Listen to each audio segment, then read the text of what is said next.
Morning guys, 27th of January. I'm Joe Neighbour from Signal Centre talking ball this morning. Hope everybody's well. We are dealing with the fallout from the Federal Reserve or the FOMC yesterday, who were ready to raise interest rates in March. They didn't rule out anything moving at any meeting in between, and obviously they're looking to tackle the highest levels of inflation that we've seen in a generation. Fed Chair Jerome Powell said on Wednesday that that the economy is strong and inflation must come down, and that harried stock traders pining for the so-called Fed put thought they heard another message: you're on your own. Markets ramped up pricing of Fed hikes, pointing to a 94% probability of 5/4 percentage point moves in 2022. So European and US equity futures slid along with Asian shares amid the Fed fallout, which erased a Wall Street rally.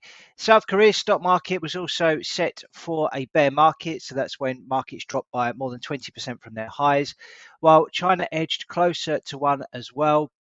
US Treasuries mostly held a slump with two-year yields which are actually attuned to Fed policy at their highest levels since the pandemic's emergence.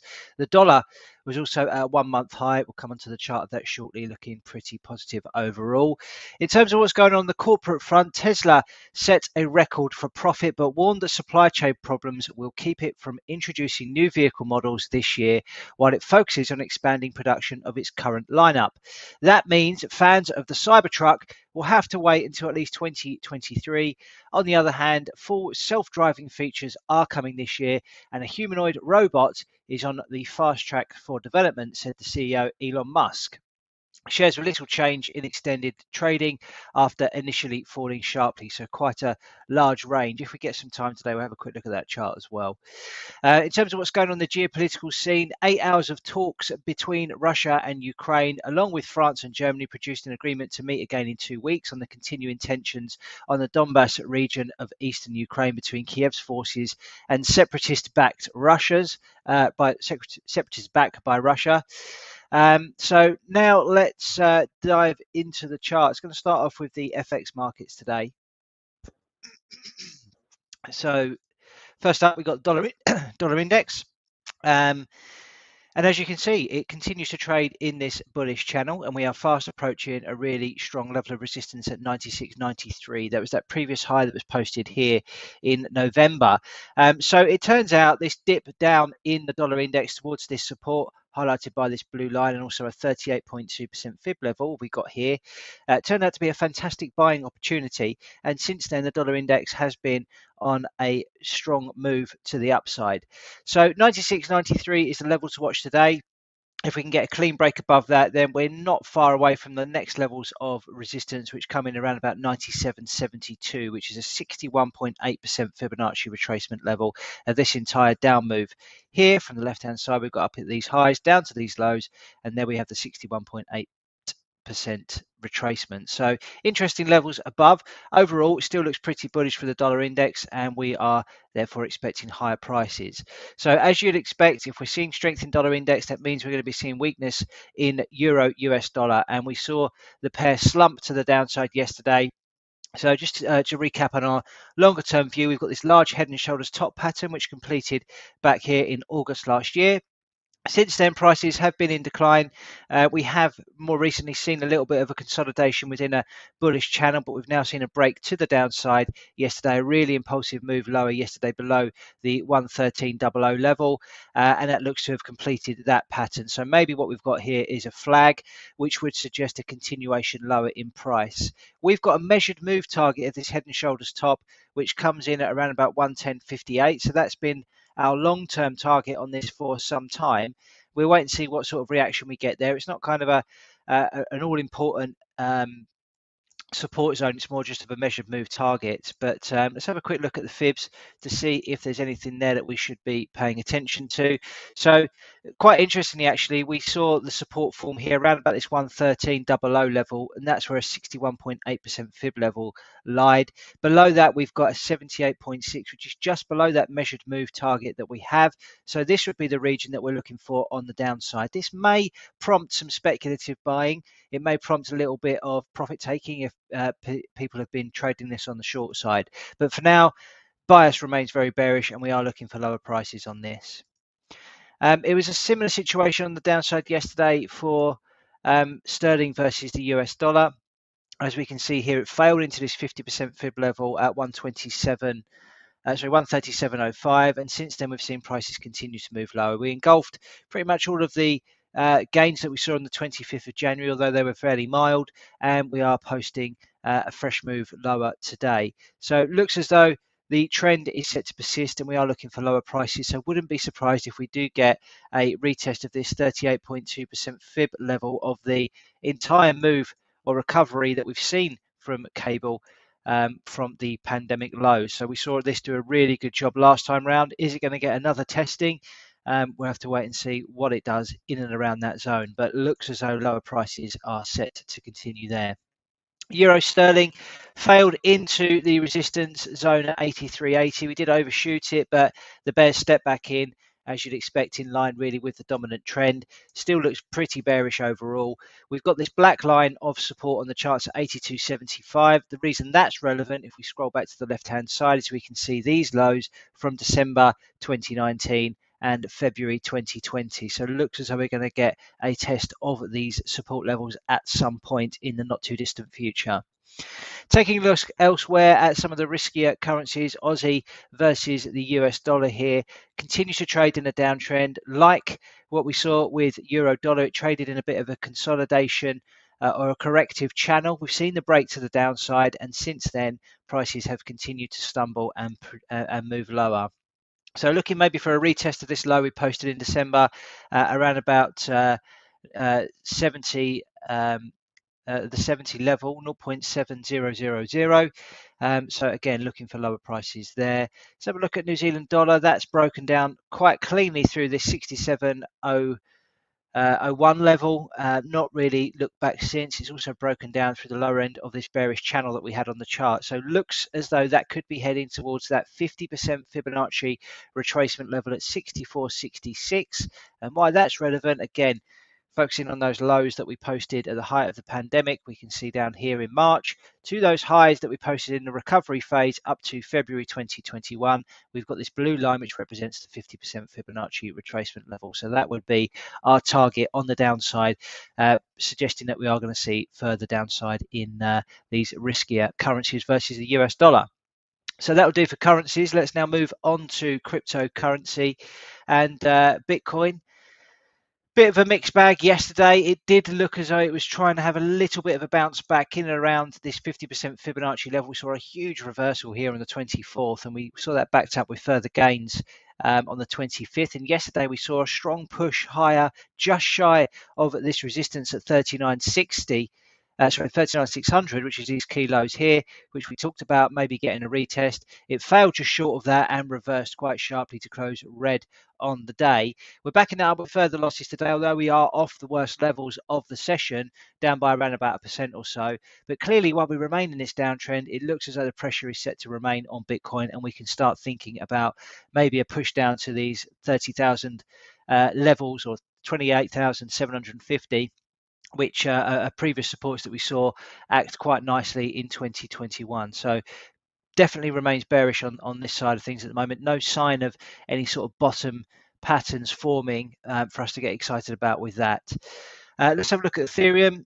So again, similar sort of situation, although we did in this instance see a retest of the resistance at 26.51. We slammed into that zone before reversing very sharply. We did close up on the session, but you know, when you see these sort of candles, let's just zoom in to get a closer look, where you see a really strong move to the upside and that completely reject to close, you know, pretty much where it opened. That isn't a particularly good sign.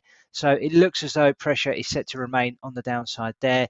In terms of the targets, well, we talked about this 30,000 level on Bitcoin. Corresponding levels on Ethereum would be down here at 1728. These are the 2021 lows that we saw.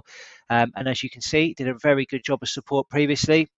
How will it perform or react this time round if it gets there? But you wouldn't back against it at the moment, given that this is looking pretty bearish on the daily chart. So let's take a look at commodities. Oil pushed to fresh highs yesterday. This is the crude oil chart. We broke above this kind of small consolidation that we formed, maybe a little bit of a flag pattern here, but we broke out of that quite convincingly to close at the highest levels that we've seen in over 7 years. We have to scroll back some way on the charts to this level here, which was back in April 2013. So in fact, a 9-year high on oil almost. So looking pretty robust, looking pretty strong.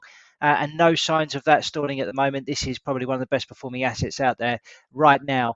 If you're looking to bust inflation, this is holding up pretty well indeed. But how long will that last? I mean, obviously it's had a very strong move higher from the pandemic lows. Demand looks set to continue for now. So I think it's just a case of sticking with the trend for now on that. Let's take a look at the precious metal. Silver rejected the downtrend line, as you can see here. We did have a little bit of a look above it, but we've now backed that up with 5 consecutive sessions of selling, assuming that we close lower today. But interestingly, I'd be looking at this 23.43 level to see if it's got any hope of closing above that on the daily. If we can get any sort of reversal candle today and this level does a job of holding, then maybe we've got a very short-term bottom and we could be looking for higher prices. So that may be one to consider today. Looking at the sort of longer term setup here, we are trading in a range, as you can see here on silver. So if we can break out of this downtrend and we can form some sort of bottom here, then maybe we'd be looking for an assault towards $30 on silver over the medium to long term. So there is potential for a bit of a bullish outlook, I believe, on silver. Let's take a look at gold. So that's a little disappointing. So we broke out of the 1830 level. It looks as though we were going to continue moving higher. We saw a nice retest of that 1830, having broken out above that. Yesterday, however, we saw that close back below that level, and we're backing that up with further selling today. So giving that up a little bit, that's pretty much invalid that sort of long idea that I had there on gold. Maybe we are seeing some sort of trend form here, maybe, but it's pretty shallow. And maybe we're just going to sort of move back into this choppy phase in gold where there aren't many opportunities. I think it did have a chance there to maybe kick on towards the 1877 level, but hasn't really given us what we wanted to see. So maybe a case of back into the doldrums for gold. Okay, let's look at indices. FTSE 100 is outperforming today. It's up by 0.72%. If we look at some of the other indices, they're sort of down to flat, really, as things stand. Yesterday, we saw a pretty choppy session, as you can see here. If we just zoom in, we saw a massive reversal on the 24th. We backed up with a bit of selling on the 25th. Yesterday, we saw a decent bit of upside, but again, well off of the best levels of the session that we got up to around about 75.26. But we're backing that up with further gains today. We have obviously been much worse. We were below the lows of yesterday's session, but now we're very much on the front foot, and I guess that's being led by base metals, oil, and banking stocks. Today. So looking pretty good in the FTSE 100, looks set to continue being the outperformer of the developed markets at the moment due to the weightings that it has in some of those stocks that are in favour, miners, oil and banks. Let's take a quick look at the DAX. So this remains pretty sideways overall. As you can see, it looks as though we're trading in a bit of a range. We've got lows down here which have done a pretty good job of support around 14,800. On the upsides, we've got resistance around about 16,300.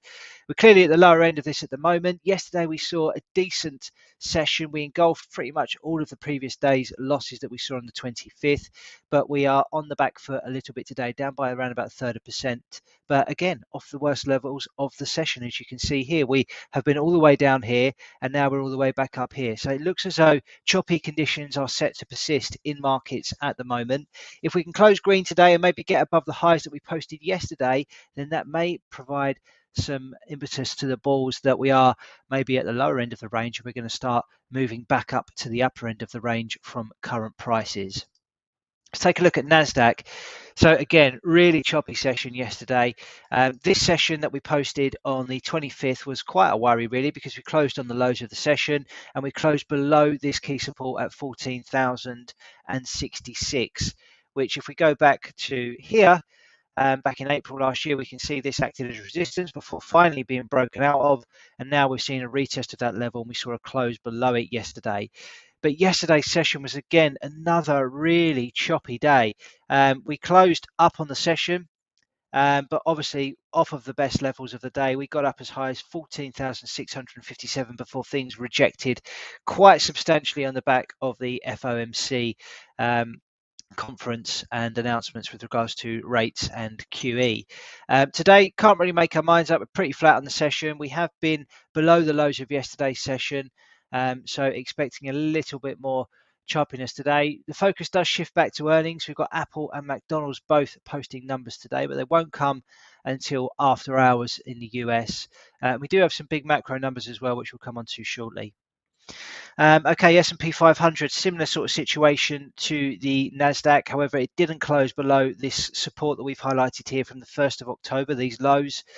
We continue to stay above that. We did have a little bit of a look below it on the 24th, but then closed spectacularly above it with a really strong reversal. Yesterday, you can see the ranges are massive at the moment in this on these markets, you know, on a relative basis compared to what we used to seeing. But again, we closed up on the session, but well off of the best levels. And today we're struggling to make our mind up. But we have tested this support again at 42.70. So we will have to wait and see how price plays out today. I sort of said about the idea of maybe this forming a head and shoulders top. It's quite early stages. It's highly speculative at this moment because it hasn't formed the pattern, and we can only call it that once it has. But maybe what we've got here is a left shoulder, a head formation, which has found support at the neckline. Maybe we are going to see a corrective bounce take shape over the coming days and weeks before eventually forming a much more sinister looking top pattern on the S&P 500. Really speculative call at this stage, but just something that I'm keeping in mind for now. Okay, that'll do on the markets front then. Let's just have a quick look at Tesla actually while we're here, just to again have a look at the kind of ranges that have played out on this. So we've been talking about buying this internally. We posted a buy recommendation to one of our clients a couple of days ago, primarily on the basis of this candle here, which was formed on the 24th when you saw that massive reversal in the US markets. We've got a cluster of support zones here between sort of 910 to 900, all of which held, and we closed above it. So that for us was enough to initiate a fresh position.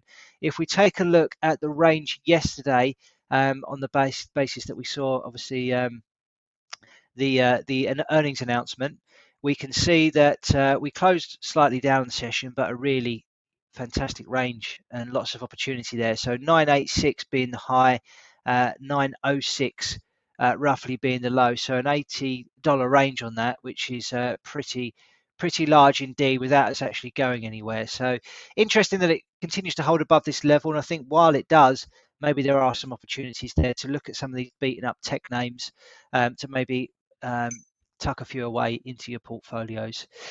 Okay, let's have a look at the gun to the head trade from yesterday. So this is where I make a call live on the cast, and we see how it performs between now and 9 o'clock tonight. So I actually went short yesterday of cable. This was the trade setup, so managed to hold on to the position despite it breaching that resistance level at 135.18. Didn't get to my stop loss, and come 9 o'clock it was firmly on side and has continued to move lower this morning. So I made 1R on that yesterday. Certainly could have been better, but certainly could have been worse. So we'll take that and move on today. So just from flicking through those charts a moment ago, there was one particular market that stood out to me as being sort of at the point where it needs to really have a sharp reversal, or we are going to see further downside, and that was on silver. So let's just take a quick look again to refresh our memories on the daily chart and my thinking here. So daily chart, trading in a big range. Upper end of the range $30, lower end of the range comes in around about $21.50. What I've seen in recent weeks is a break of this short-term downtrend here, but we have rejected that so far. But we have also maybe formed a little bit of a bottom pattern, maybe a cup and handle sort of formation. We broke above that, and we are now retesting the neckline of that setup, which is around about 23.43. Now, as it stands, we've overshot this line, so it doesn't look great. But this is really sort of make or break now, I think, for this formation to maybe work. Sometimes things do overshoot, and they don't work out as you'd expect. So I'm going to have a crack at this today, hoping that in fact we do see a reversal from here, and this does act as a support level come the close today on silver. So let's just try and refine the entry on that on the intraday charts. So let's clear these. Let's stick a buy up at current prices of 23.26, and I'm going to target and move back up to these highs that we posted recently. Pretty ambitious, I think, today. 24.70 is the target. I'm just going to quickly look at that. So I want to be really kind of there, 22.77 as a stop. So let's go 22.77. So looking for just a tad under 3R on that today. So it really is make or break for silver. If we are going to see any push higher from these precious metals, then it pretty much needs to happen now. So we can see this support zone that we've got formed roughly on the hourly chart as well. So we've got a cluster of highs here, which we can see acted as resistance. Finally, we saw the breakout, and now we're looking for a kind of retest of this zone here. So that's my trade of the day, buying silver. Okay, data today. As we mentioned from the corporate side of things, we've got Apple and McDonald's both posting final quarter of 2021 figures. But on the macroeconomic front, at 1:30 in the UK, we've got a trifecta of data out. We've got US durable goods, we've got fourth quarter GDP, and we've also got initial jobless claims. Just to quickly run through the expectations there. Durable goods orders are expected to fall 0.2% month on month. GDP is expected to grow 5.8% quarter on quarter from 2.3% in quarter three. And jobless claims are expected to rise to 295,000 from 286,000 a week previous. After that, we've got at 3 p.m. US pending home sales expected to rise 0.4% month on month. So that's it from me today. Hopefully that's been useful for those watching. I'll be back tomorrow with a further update on markets, both from a macro and technical perspective. So good luck, everybody. Trade safe. See you tomorrow. Bye-bye.